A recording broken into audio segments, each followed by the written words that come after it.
Hey, Shalom. Call Haloyim Yahweh Bahashem Yahweh Bahashem Kakwadash. Double honors to the apostles and the elders of Green Millstone who rule well. And Shalom and salutation to you brothers out here. It's pushing the words of truth and sincerity. Shalom to all the Akim and the Akwaf scattered around. It's real power mouth. Just doing a video. As you can see, 4:47 in the morning. So this is the time I usually get up anyway. But just concerning some of the ancient practices. Well, these days, brothers have been going into customs more and manners of the old world and the ancient world, or the Oriental traditions, which Oriental just means the East. It don't mean Chinese and nothing like that. So, I'll put up this in the community tab. Sabbath begins. So that came in yesterday evening, the past evening. Saturday began. And I put here in the NLT, Isaiah 58:13, keep the Sabbath day holy, which Sabbath means rest. Shabbath, I believe. Shabbat, it means rest. Don't pursue your own interest on that day, but enjoy the Sabbath. And speak of it with delight as the Lord's holy day. So that's one of the weekly suppression of lusts and desires day that you get from sundown to sundown based upon a new moon, not just because it's a Saturday, but based upon a new moon. Saturday goes back to the worship of Saturn. This is when church started being mixed in and with paganism, and worshiping on the Saturday became the norm to appease the pagans. Anyway, a lot of customs and traditions still found in black churches and churches across North America today find their origin stories in Europe, okay, under different various kings of old. And so I'm going to get into a little of that history today, something peculiar to the Sabbath day. Now it says, keep the Sabbath day holy. Don't pursue your own interests on that day, but enjoy the Sabbath. And speak of it with delight as the Lord's holy day. So it's a delightful day. You ain't supposed to be like, dang, it's a Sabbath, I can't have sex. Dang, it's a Sabbath, I'm gonna have to wait another day to cook that meat, and you all sad about it. It said, speak of it with delight. All right. It says, honor the Sabbath in everything you do on that day. So even though you don't get to do everything your lust and desire craves for, I mean, you do get to read up on the history of the scriptures. You do get to excite your brain with other activities, mainly things that bring more virtue and moral integrity to you, hopefully. Things involving the scriptures, things involving the praise of the Lord, who's able to deliver you, things involving, anyway. It says, and don't follow your own desires or talk idly. So everything you do, you honor in the Sabbath, right? Then the Lord will be your delight, which, we know the Lord is merciful, so we definitely need that. I will give you great honor and satisfy you with the inheritance I promised to your ancestor Jacob. So it's talking to the 12 tribes. Without a shiddado of a didao, it's talking to the 12 tribes of Jacob. So you other nations, man, this ain't vocab, come on, man. It's apparent that the Lord promised something directly to the lineage and the posterity of Jacob. All right. The Lord have spoken, right? So the Sabbath day is for all people. It's for us to delight in the Lord's holy day. Now, I'm going to just read a comment because a brother left a comment about a brother, Lucky Odysseus, which he leaves a lot of comments on my video. Shout out to him. Exodus 31:13, speak thou also unto the children of Israel, saying, verily my Sabbaths ye shall keep. And when we say keep, you guard, you watch or observe. To keep is also to observe something. It says, "Verily my Sabbaths ye shall keep, for it is a sign between me and you throughout your generations, that ye may know that I am the Lord that doth sanctify you." And what happens is, when any attempt Israelites have tried to make to have the nations practice and rehearse and do right by the Lord according to what the law he gave us, they end up not doing it. That's why in the kingdom of heaven, it has to be forced upon them physically, with the threat of violence and death, to do and practice and rehearse the laws of the Lord. Even as you can see 2/3 of our own people, the Israelites today, Negroes, Latinos, and Native Americans, the ones that haven't returned back to the Lord, they don't want nothing to do with no law of not eating pork, no law of not having sex with your woman during her menstrual. They don't want nothing to do with no law, um, that condemns things that people wickedness and evils that people justify these days. So how much more the heathen anyway? That's where you get King James Declaration of Sports.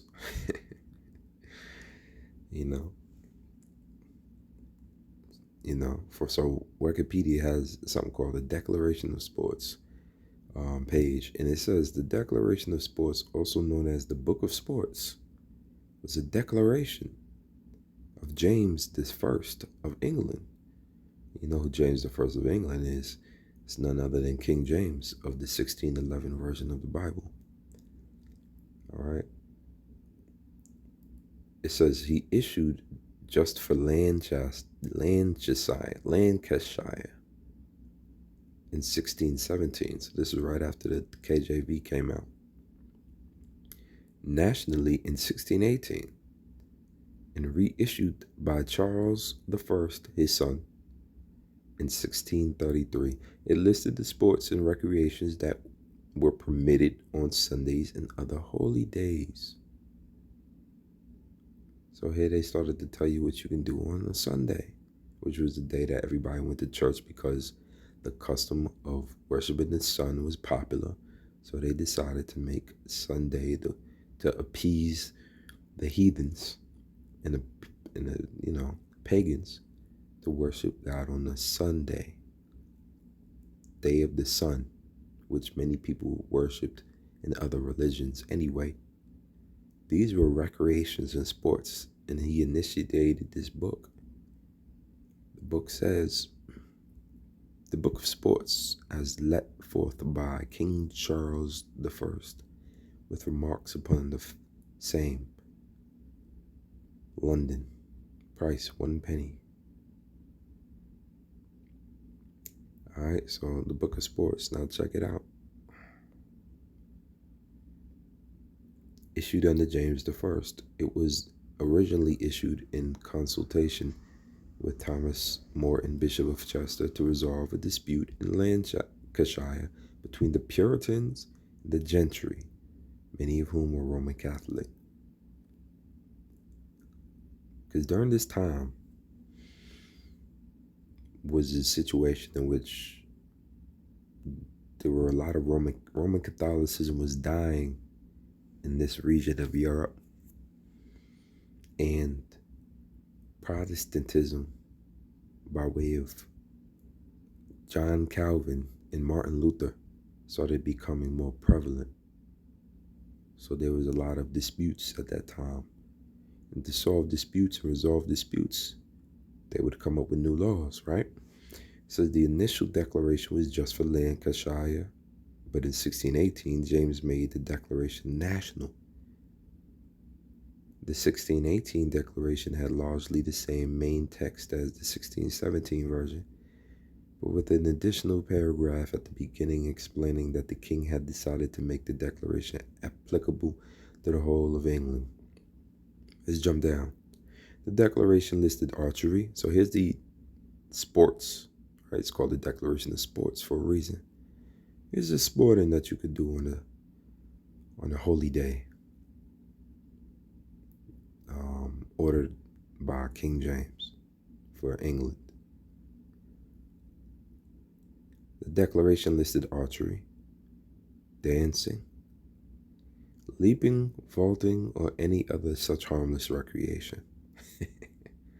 One would, you can only imagine leaping was a, right? But that's something that's banned on the Sabbath. You're supposed to be leaping and vaulting. But this is the era in which leaping and vaulting were things of fun. Nowadays, you can't tell your date, hey, wanna go leaping out with me? So you're gonna think you're talking about something else, or you just weird. Because traditions come and they go. Some of them come back.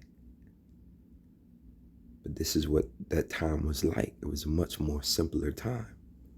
There was no TV, there was no internet. There was book reading. Leaping and vaulting or archery and dancing. It says in any other such harmless recreation as permissible sports, together with May games, which May games is a whole festival. A May game, now chiefly historical, and entertainment held as part of the spring celebrations in May, especially on May Day. All right, May games. That's what people did back then. And entertainment held as a part of the spring celebrations in May. Okay, so you can participate in the May games. You can whist son ales. The parish ale or church ale is a party or festival in an English parish at which ale was the chief drink. So your church would get down. They don't do that much back in these days in church. They don't have no parish ales in the church, last time I checked. Last time that I checked, it says it was typical a fundraising occasion for the parish that might include music and dancing, very common in the latter Middle Ages. Parish ales encountered some form of opposition after the English Reformation. So remember, certain Reformation means reform, come back into the form of like the original discipleship of the Lord and the original Christianity, right, which were Israelites in Antioch. We know that now. So there was always reformations because kings would grant permissions and declarations such as this for more leniency among church members to be more inclusive for the pagans. So reformations happen a lot. And since it says parish ales encountered some opposition after the English Reformation, though some survived until modern times in some form. I'm just going into the history a little bit because once again, it's very important to know your history. Why? Because you know where things originated from, and then henceforth you can make a more practical or conscientious decision on whether this thing is needful to participate in or not. Do you need to buy the new Jordans? Well, if you knew the original story of why Jakes always need to floss in the first place, and how that probably came from slavery, a little bit of it comes from just our lineage of being excellent, but we also come from a people who would put on sackcloth and, during time of mourning. I don't see nobody throwing their Jordans off when they sad and putting on damn Crocs. But anyway,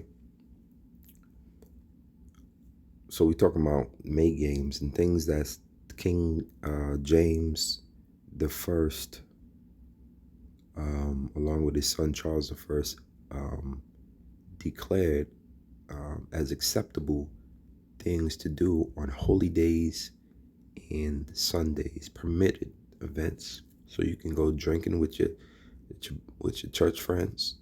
You can attend the May games in the middle of May. And Morris dances.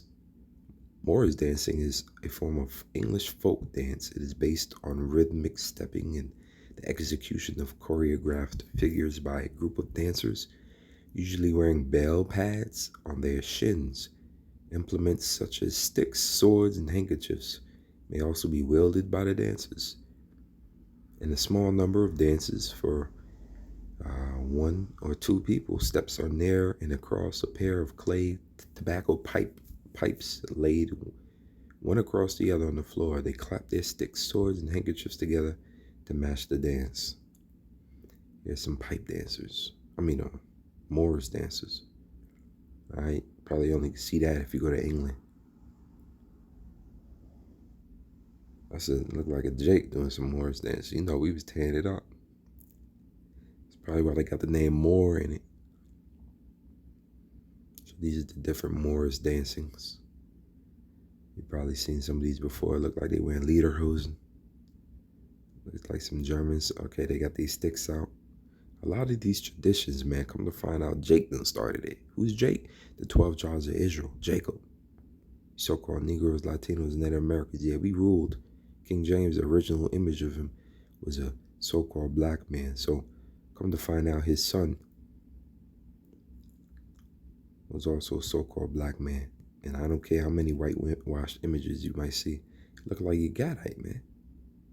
I wonder where these traditions originate. Now this right here, man. See, this is why Vocab Malone's boy, I forget his name, he was wearing a dress that day. I'm glad. See, that's the spirit. Because I was thinking about this dude earlier. Vocab be talking the most ish. But look at the traditions of real Protestants and real Protestants. I don't see him with his dress on the May Day events. Anyways, this is what the church was doing. This ain't just what the church was participating in all of this. Let's go back. Crazy. Scripture says a man shouldn't wear that which pertaineth to a woman. It's right there in the law. But remember, what was the Sabbath initially for? Exodus 31:13. Speak thou also unto the children of Israel, saying, verily my Sabbaths ye shall keep. So it says it was for a sign between me and you throughout your generations, that ye may know that I am the Lord that doth sanctify you. It was a commandment, an agreement between two parties, Yahweh, the Father, and Israel, his chosen people. That's why the nations always mess it up, and they love to dress and drag. Anyway, also allowed, women shall have leave to carry rushes to the church for the decorating of it, according to their old customs. What carry rushes meant, they would go and get some like rush, basically some dry like chaff, and throw it on the floor of the church, because the floor was usually the ground. They didn't have like ceramic tile at that time, so they would just redo the floor with this rush material that was naturally in the woods.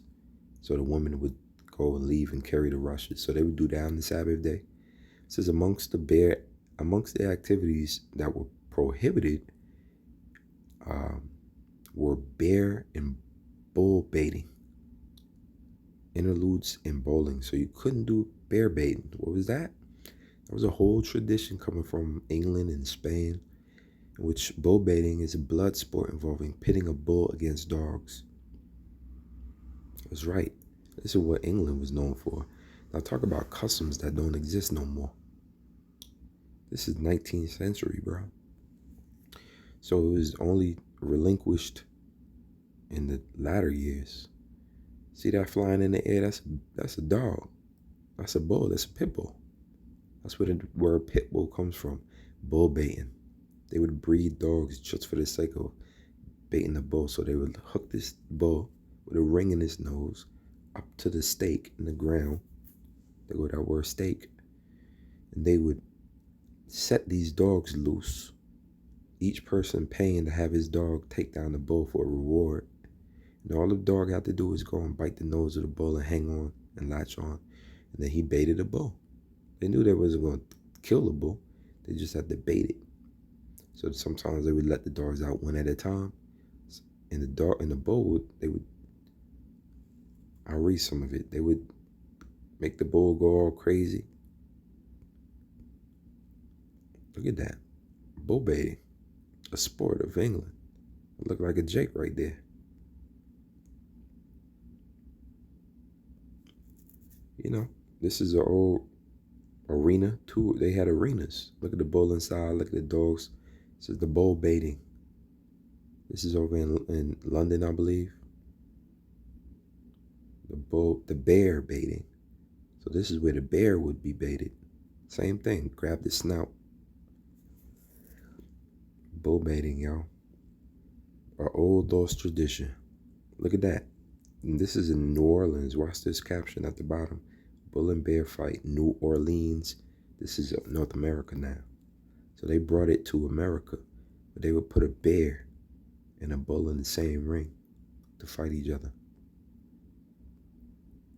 And they would use Spanish bulls because they were more hostile.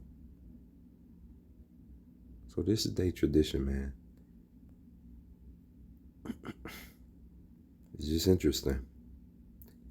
Interludes. An interlude is like a moral play in which one person would play evil, one person would play good vices like joy, and the other person would play, and they would do that between church. So anyway, on the one hand, the Declaration rebuked Puritans, and on the other, precise persons, and it was issued to counteract the growing Puritans' calls for strict abstinence on the Christian Sabbath, Sabbatarianism.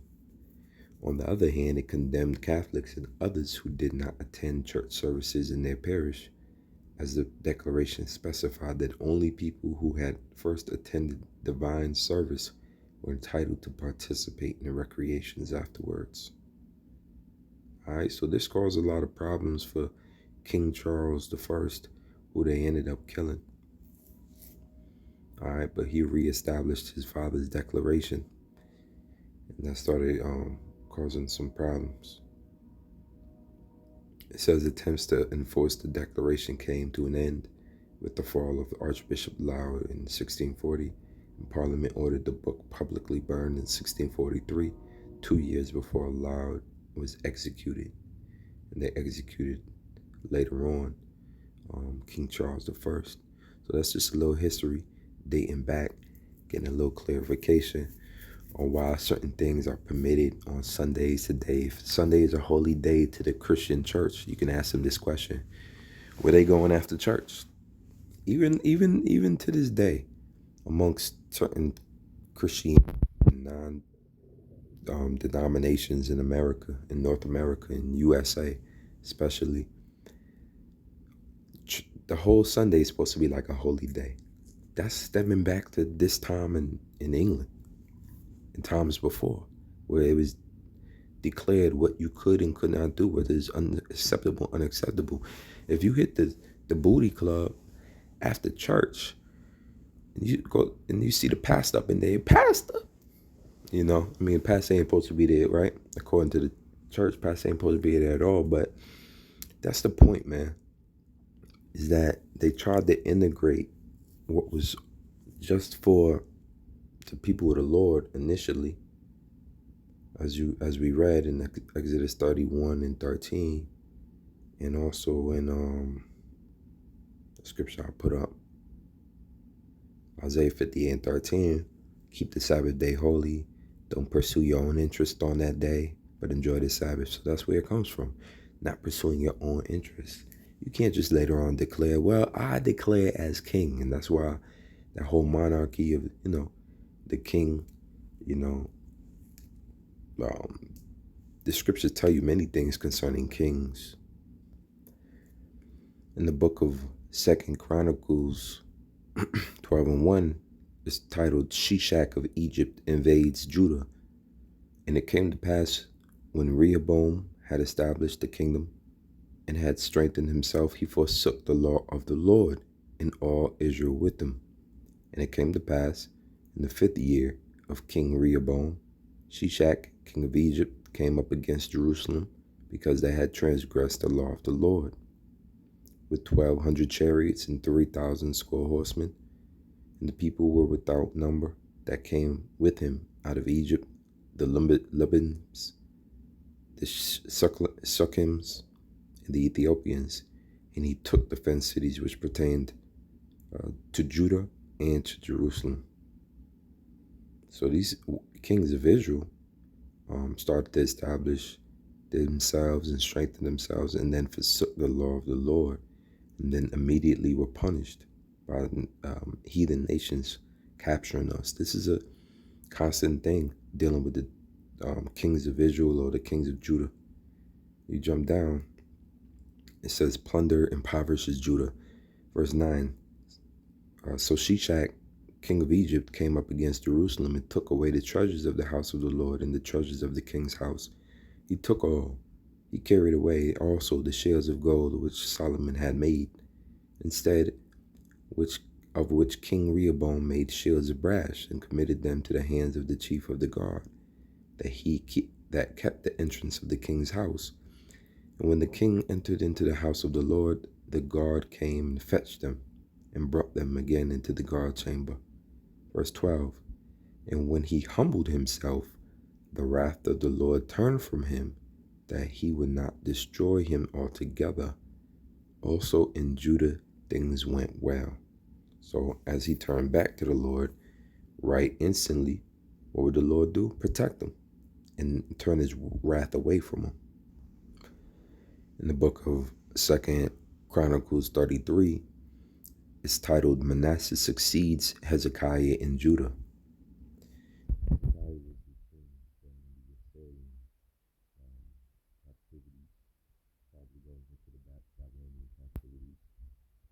And Manasseh was, I believe, a king. Let me just read. Verse 1, Manasseh was 12 years old when he began to reign. So you imagine that, a 12-year-old ruling over a kingdom. And he reigned 55 years in Jerusalem, but did that which was evil in the sight of the Lord, like unto the abominations of the heathen, whom the Lord had cast out before the children of Israel. For he built again the high places which Hezekiah his father had broken down, and he reared up altars for Baalim. Why do you think they was doing this? This is just like King James basically declaring that you can play certain sports on a holy day and so forth and so on, even though they were celebrating it Saturday.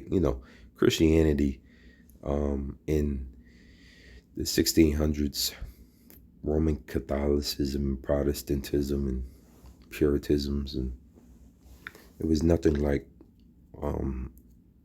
religion as we are coming to learn it now, as the Israelites uphold. But they tried to keep certain practices religious, and then they also instituted things to appease the people or appease themselves, make the people love them, or a king could be persuaded to do evil, right, by his own will or by the will of his men. Just like they made Aaron make a golden calf. Man, the people can be very persuasive to a king, and vice versa. So verse 3 says, for he built again the high places which Hezekiah his father had broken down.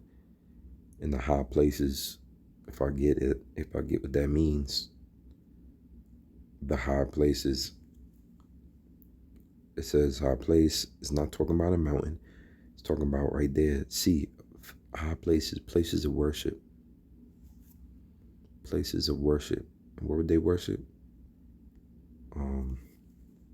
Let's see here.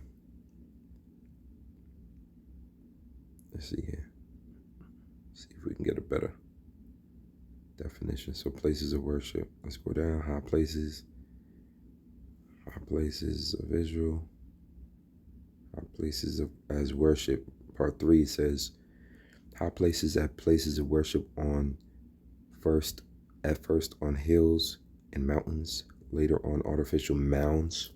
We got a lot of mounds are found in North America, mainly the USA. They call them ancient, either the mounds that Gad left. You got some mounds in Tuscaloosa, Alabama, not too far from me. Artificial mounds and platforms, so that's an old tradition. under green trees. That's why the scripture says, under every green tree or every tree that's played the harlot. And in the cities, still later for the chapels erected thereon, and once apparently for a portable sanctuary decked with diverse colors. Ezekiel 16:16.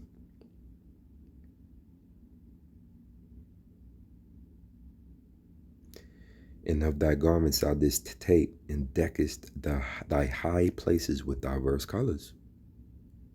So these mounds, they started to color them up, jazz them up, and playest the harlot thereupon.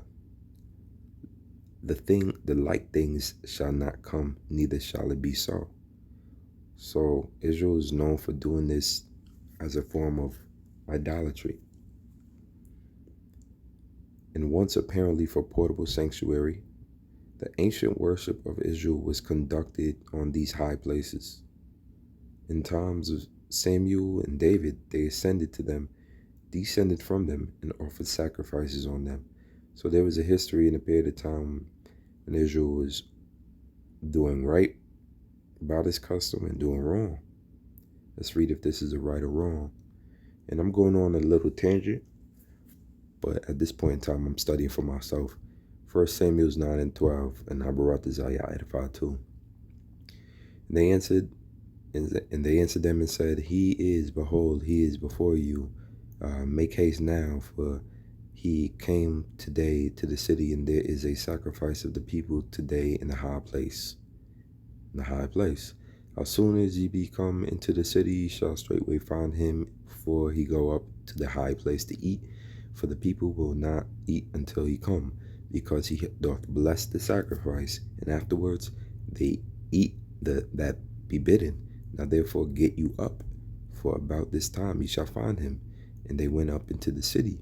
And when they were come into the city, behold, Samuel came out against them for to go up to the high place. Now the Lord had told Samuel in his ear the day before Saul came, saying, Tomorrow about this time I will send thee a man out of the land of Benjamin, and thou shalt anoint him to be captain over my people Israel, that he may save my people out of the hand of the Philistines.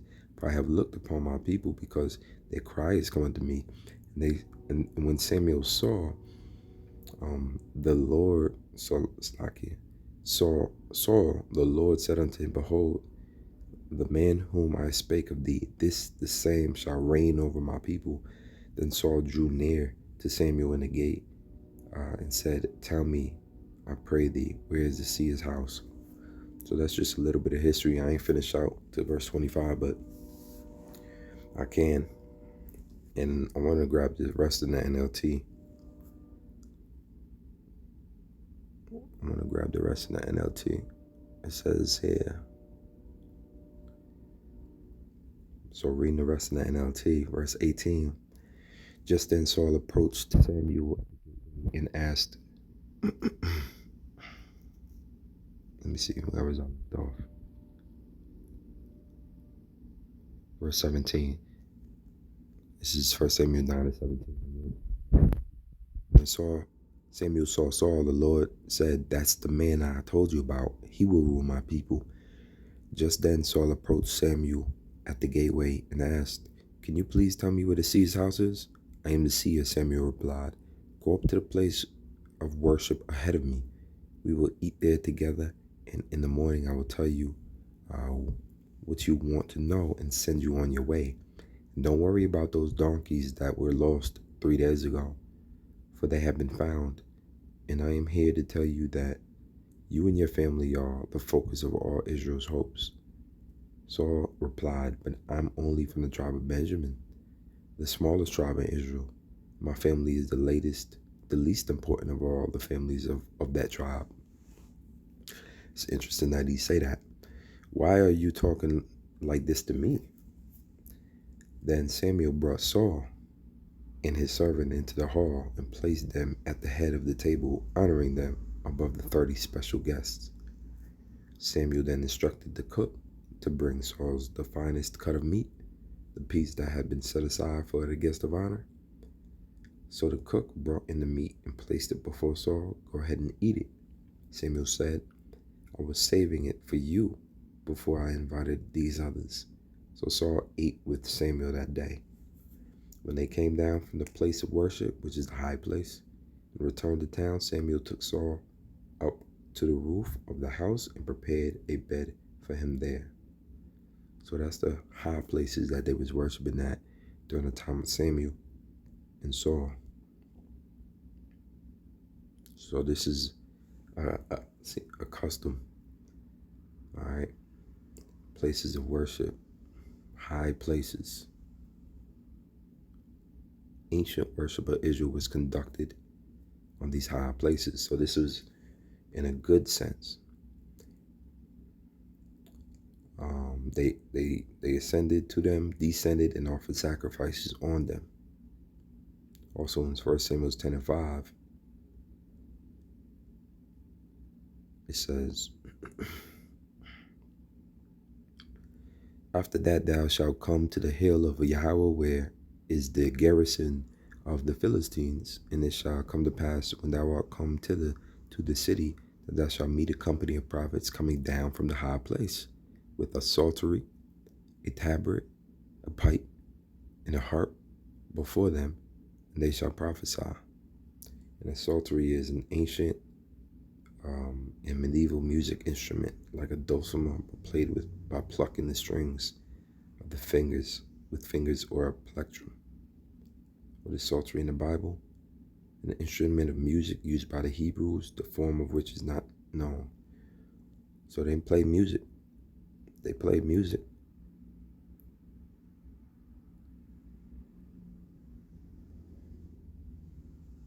And when he had made an end, 1 Samuel 10 and 13, and when he had made an end of prophesying, he came to the high place. So this is something that the prophets would usually do. Go up to that place. And they bring musical instruments with them. More than likely, what were they doing? Singing songs to rejoice the Lord in the Lord. We are song people. All right. But not dancing and twerking. The custom continued in this reign of Solomon, but Gibeon was it has Hebrew here. I don't know if they're going to translate that for me. They're not going to translate that for me. I don't know why they'll translate the Hebrew like they do the Greek. 1 Kings 3, 2 and 4, only two scriptures, I'll read it. Only the people who sacrificed in high places, because there was no house built unto the name of the Lord until those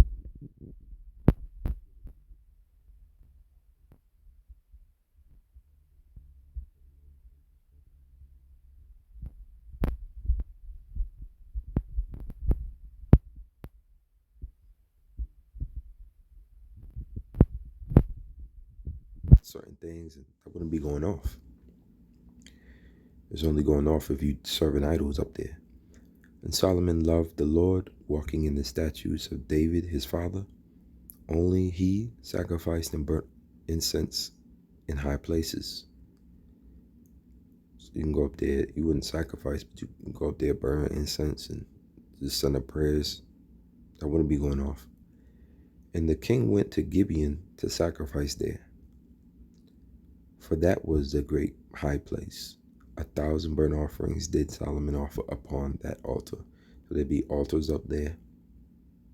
And so the traditions of Israel, because they're all Oriental and they're all different from what we practice now over here in Westernization America, they seem different. They seem like, how could this be?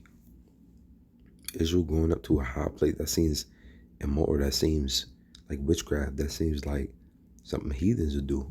But because there's a left-hand side and a right-hand side, a lot of the rituals that Israel practices and the customs, some of them seem very similar to witchcraft, but it's not. For instance, offering sacrifices. If somebody told you today that that's what we did and we practiced, and you didn't understand that that's the customary practices of atoning for your sins and giving offering to the Lord, you would think that that was witchcraft. Quick precepts is 1 Chronicles 16 and 39. Is Zadok the priest and his brethren before the tabernacle of the Lord in the high places that was at Gibeon. So this is where they sacrificed that. But what happened to is where they would start sacrificing to Baal. High places of Baal were also used in Numbers 22 and 41, Jeremiah 19 and 5, Jeremiah 32 and 35 of Moab, Isaiah 15 and 2. He is going up to Bejith and to Dibon, the high places, to weep. Moab shall howl over Nebo and over Medeba.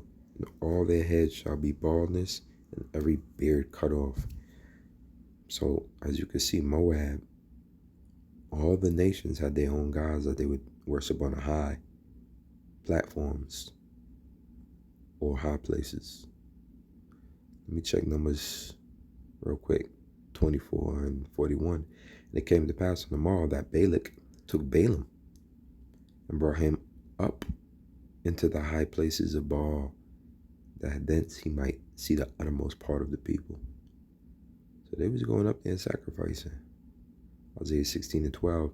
And it shall come to pass, when it is seen that Moab is weary on the high place, that he shall come to his sanctuary to pray, but he shall not prevail.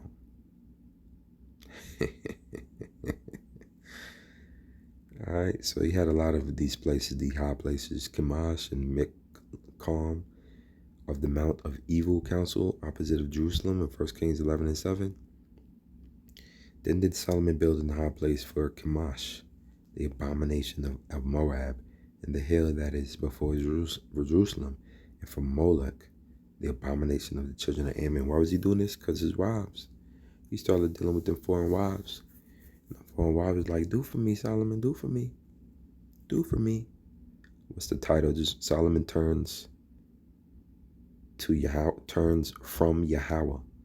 And it started with the women, 1 Kings 11 and 1. But Solomon loved many strange women, together with the daughters of Pharaoh, women of the Moabites, Ammonites, Edomites, Zidonians, and Hittites. What he started to do, he started to build high places for them, as we just read. That's why Solomon was crucified when he came back as Yahushua.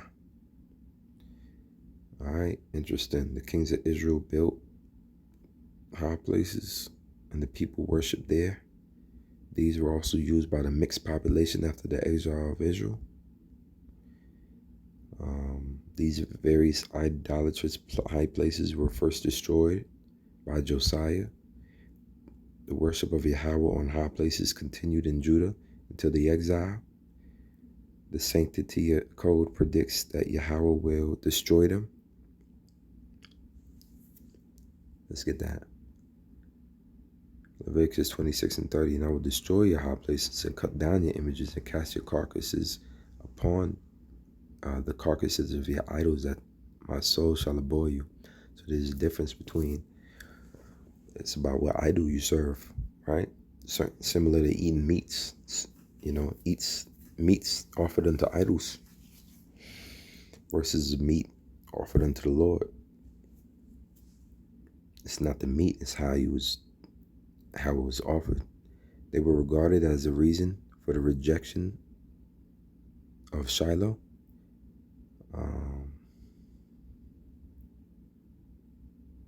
And praises the few pious kings who destroyed them. Rehoboam built high hills, on every high hill and under every green tree. 1 Kings 14 and 23. For they also built them high places and images and groves on every high hill and under every green tree. Idolatry was prevalent in Israel. Asa did not remove the high places. Jehoshaphat is in his reform on the basis of the covenant code did not remove them.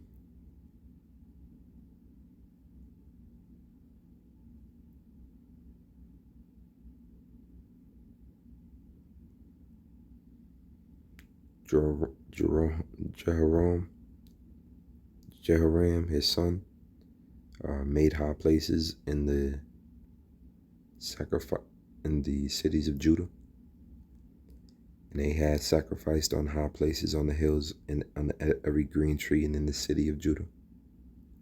Hezekiah removed them, but Manasseh rebuilt them, and the people continued to sacrifice thereon to Yahweh. Josiah, in his reform, based on the Deuteronomic code,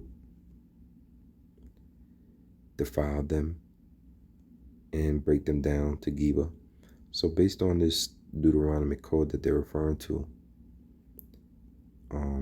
it wasn't something that appeased the Lord, except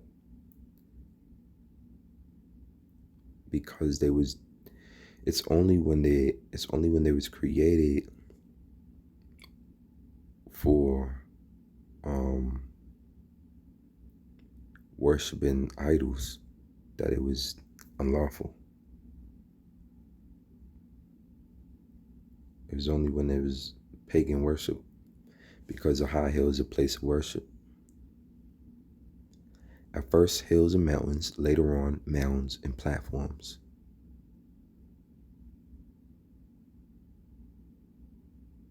All right. It says the ancient worship of Israel was conducted on these high places, especially in the times of Samuel and David. So it wasn't that it was wicked. David was doing it on high places. It's just when they began to worship idols up there, it was idolatry. That's it on that. So I'm probably gonna cut it now. 47 minutes in. That's pretty much the point on that. It was all just to explore how kings would commit unlawful declarations, declaring unlawful acts, and allow them under their reign, at the behest of the truth and the right, perfect judgment, because they would do it for the sake of making the people happy, or because they were wicked themselves. So, as far as concerning the Sabbath days, the scripture tells you to keep them holy and not doing whatever your heart desires, but don't pursue your own interests, but enjoy the Sabbath and speak of it with delight as the Lord's holy day, and honor the Sabbath in everything you do on that day, and don't follow your own desires or talk idly. So even watch what you say on that day. Then the Lord will be your delight, and I will give you great honor and satisfy you with the inheritance I promised you to your ancestor Jacob. I, the Lord, have spoken. I brought this out. This video was edifying. Till next time, shalom.